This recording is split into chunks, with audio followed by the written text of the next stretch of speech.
Scaling your law firm doesn't have to be difficult. It's all about mastering a few key strategies, systems, and mindsets. Welcome to the Scalable Law Podcast, where we talk about how you can increase profit in your pocket and time in your calendar. My name is Carolee Fontanelli, and I have successfully scaled my firm so that it doesn't solely rely on me. Now I love teaching other law firm owners how to do the same. Let's transform your business starting now.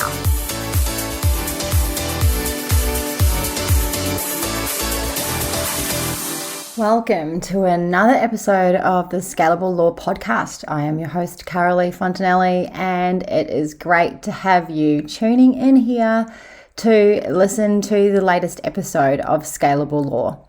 So I'm going to get straight into it today. It's going to be quick and snappy, and I'm talking marketing again because it's going to be a huge year in 2023. And if you want your firm to be ahead of the crowd, you are going to have to get on the marketing bandwagon and make a plan. But in saying that, there's a whole lot of things that you can do to make sure that when you do implement your marketing plan, that it doesn't fall flat on its face because you have got everything else lined up. Now, what am I talking about? Well, it's one thing having a great marketing plan and executing a great marketing plan, but what about if you don't get the basics right? So, for example, the basics are making sure that you have availability in your calendar so that when people are calling, you actually can take that appointment. These sorts of things make your marketing plan actually work, because if you have a marketing plan and you're getting plenty of inquiry, but for whatever reason things aren't working once the call lands at your firm, then you are in trouble because you're spending all this money and effort and time on marketing for things to only go astray once people actually come into your firm. So let's talk about getting the basics right, because if you're going to spend all this time and money and effort on marketing and getting that phone to ring, you really want to make sure you have these things locked down first. Now, you are going to need a pen and paper for this podcast because I have got lots of tips for you and I don't want you to miss any. If you are driving or walking and you don't have a pen and paper, that's cool. You can head on over to the website scalablelaw.com and you can find in the show notes all of these tips. So I'm talking here from experience because as the firm has grown, for me, as my firm has grown, things can fall off, and from time to time we need to audit and check these things. We have to remember that as we let go of our firm, like we stop doing the calls ourselves, for example, we have to then make sure that our team is trained exactly as we want them to be so that everything can fall into place. And you're the one that's investing in the marketing. So you want to make sure that when people do pick up the phone to ring you, that everything is super, super easy. So let's kick off with the first one. Now, the first one is the first basic to get right starts at your website. How long does your website take to load? So for example, if you are doing Google ads or you've been spending money on SEO and you want people to land on your website, but when they land on your website, it tick, tick, tick, tick, tick and doesn't load, guess what's going to happen? People are going to bounce off. We're so impatient these days. We want everything now. We don't want to wait 5 seconds for a website to load. So you need to make sure that your website is loading no more than 2.5 seconds.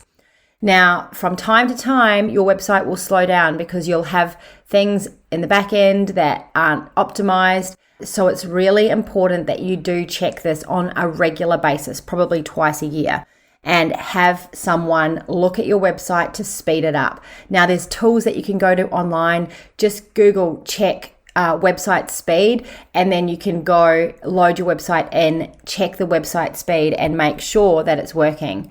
Because imagine spending money on ads, someone clicking your ad and then it taking too long to load. You've now been charged for the click, but you don't even have anyone visiting your website. That is a disaster. So make sure you have a fast loading website, number one. Number two, back to the website. Are all your phone numbers and call to action buttons clear on your website and also your social media? People are impatient, like I've said before. We are exactly the same. And think about yourself when you go to a website.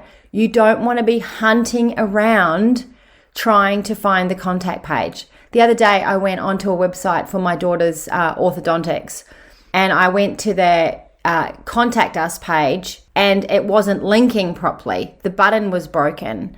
So then I had to hunt for the phone number, and that's enough to put people off to then go and find someone else that's more convenient because they can find the number quickly. So make sure that your firm's phone number is not hidden in the footer. Don't worry about how it looks. It needs to be at the very top of the page. You need to have your calendar link at the top of the page. You need to have call to actions like book now at the top of your page, everything above the fold, because I think it's something like 75% of people and visitors spend the time on that above the fold page and they don't scroll down. So you've got that little bit there that you need to optimize. So make sure that your buttons, phone numbers, all of that is very, very clear on your website. It's so important. Number three, are your website contact forms adequately connected to the correct email? So for example, when you say contact us and then there's a form to fill out, does it actually go to the right email address? Is it connected? Because sometimes, when you build out a website, it's a big job, right? And it's these little things that can go missing. So make sure that when you are typing in the contact form, that email is going to your receptionist or whoever's in charge of making those appointments. Now, I know for me, I don't have the skills of a receptionist. That's not my skill set. So if emails like that come to me, things can go astray because I don't book appointments in properly and all of that kind of stuff. So make sure it's not you doing it. Plus, you're the CEO of your business. You're too busy to be doing things like that. So make sure that the email is correctly connected to whoever it is, that it's their role to be booking those appointments in. And then make sure that they are responding quickly. I recently went to Melbourne and I contacted two limousine companies to do a transfer from the airport to the city via their form on their website. Both companies got straight back to me. It was so awesome, and I booked one of them. Now, if they hadn't, then I would have just moved on to someone else. So it's really, really important that when someone does fill out a form for an inquiry, that you have someone who is instantly, as soon as practicable, emailing them back or phoning them. Now, number 4, do your phones get answered promptly? Again, it's like website speed. If your phones are not answered promptly, say within 3 or 4 rings, potential clients hang up and move on to the next law firm. Remember that people are Googling and they are trying to find someone to help them. And if you don't pick up the phone promptly enough, they will move on to the next one. So again, this is, testing the team out, get people to do some calls, find out what it's like to ring your office, and make sure that you are training them to answer the phones promptly. What happens when there's a lot of calls coming in at once? How do they deal with that? And how many rings is there at the expectation that you expect your receptionist to be picking up the phone? Those sorts of things are so important. They're small, but they really do add up and make a big difference. And then that leads me on to the next one, which is your receptionists themselves. Do you have the right person answering the phone for you? How is the tone of that person? Are they skilled in terms of they know what to do with the calls? This person is the first impression of your law firm. So we want them to be, friendly. We want them to be welcoming. We want them to not be dilly-dallying around. We want them to be prompt and know some answers. We also want them to, know their limitations and be able to really easily say things like, I'm sorry, I can't answer that for you. You'll have to speak to a lawyer about that, but I can most certainly pass you on to a lawyer, or whatever it might be. So they need to be confident, they need to be friendly, they need to be efficient. Or again, you may lose potential clients, and then you've spent all this money on marketing only for it to fall flat. So we don't want that. I've already mentioned this one. So this is number 6, and it's about email inquiries getting responded to quickly. So are we answering at 5 the phone well? Are we at 6? Are we getting email inquiries responded to really quickly? Make sure you have a system in place to ensure that that happens really well, and that people are not left lingering and waiting for like 5 hours, for example. If an email inquiry comes through, people really expect a quick response within the hour. So have you got a system in place to make sure that that happens? Do you know what's happening to those email inquiries? You might not even know. You are a busy law firm owner. You are running client files probably. You've got a lot of things to worry about. And sometimes, we forget that other people in our firm don't think like us, but if we train them and teach them and set them up with some expectations, with some policies and procedures around little things like how quickly you expect them to respond to an email that comes through from the website, then that's going to really help. So number 7, can prospective clients actually get an appointment with you quickly?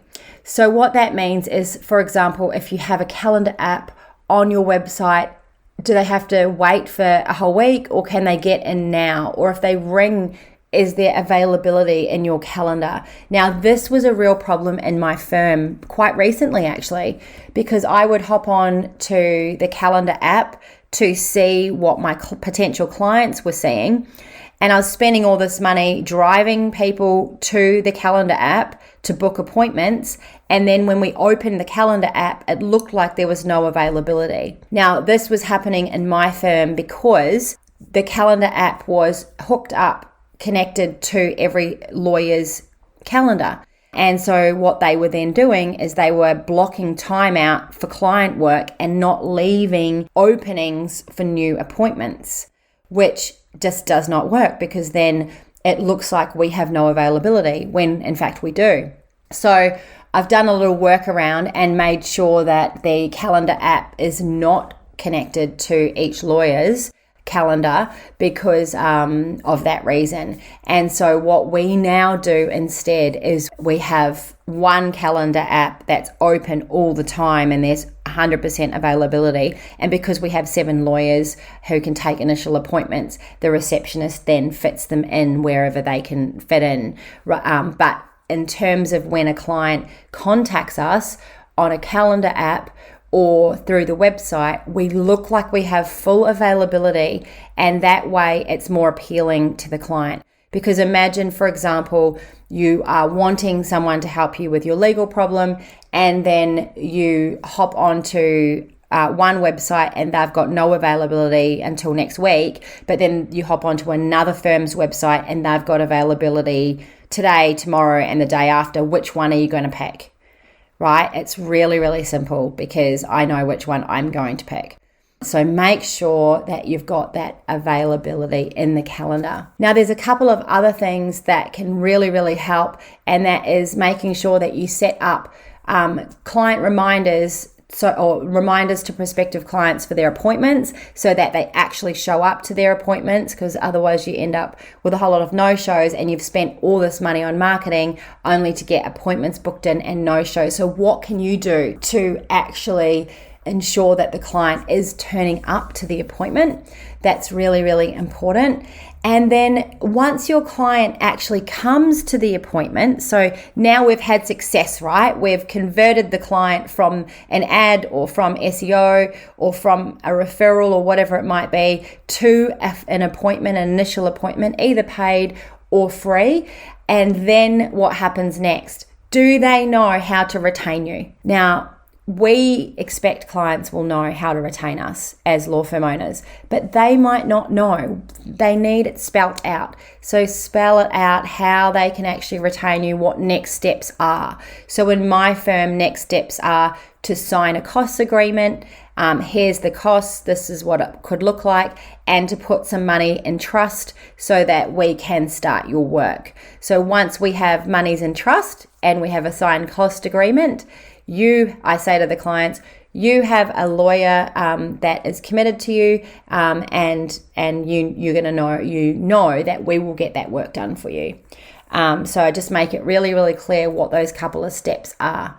So if you get these essentials and basics done, you are going to have no hitches in your system before you start putting all of this effort into your marketing, and you will be humdinging along really, really well. So if there's no glitches and everything here is running really smoothly like a well-oiled machine, you are ready to start marketing the heck out of your law firm for 2023. Now, I've got some other podcasts coming up where I'm going to be talking more about marketing. We have been doing a lot of work on marketing in the Scalable Business Lounge. We did an entire marketing strategy last week, which was awesome. I gave everyone this incredible spreadsheet so that they can actually fully plan the entire year, leaving nothing to guesswork. And if they execute these plans that they've created, oh my God, their firms are going to be on fire next year in 2023. Wouldn't that be awesome? Now, you might have missed out on that marketing strategy day that we did, but if you want to join the Scalable Business Lounge, it's recorded, it's there. You can sit through it with the worksheets and watch the video that we've recorded and create your very own marketing strategy for 2023, where you know exactly what the budget is, what you're spending, what you're doing, and then nothing is left to reaction. It's all then planned out. So I highly recommend it. It's a really great class, and it's very easy to join the Scalable Business Lounge. You can just head over to scalablelaw.com, and there's a free webinar there. I tell you all about it, and you can join on the back of that webinar. So go ahead and do that. It would be fabulous to have you in there. Righto, well, have a wonderful day, and we will be talking real soon. Bye for now. Thank you for listening to the Scalable Law Podcast, brought to you by the Scalable Business Lounge. If you would love to know how you can get more clients without relying on referrals, head over to scalablelaw.com to watch my free masterclass. Until next time, you have got this.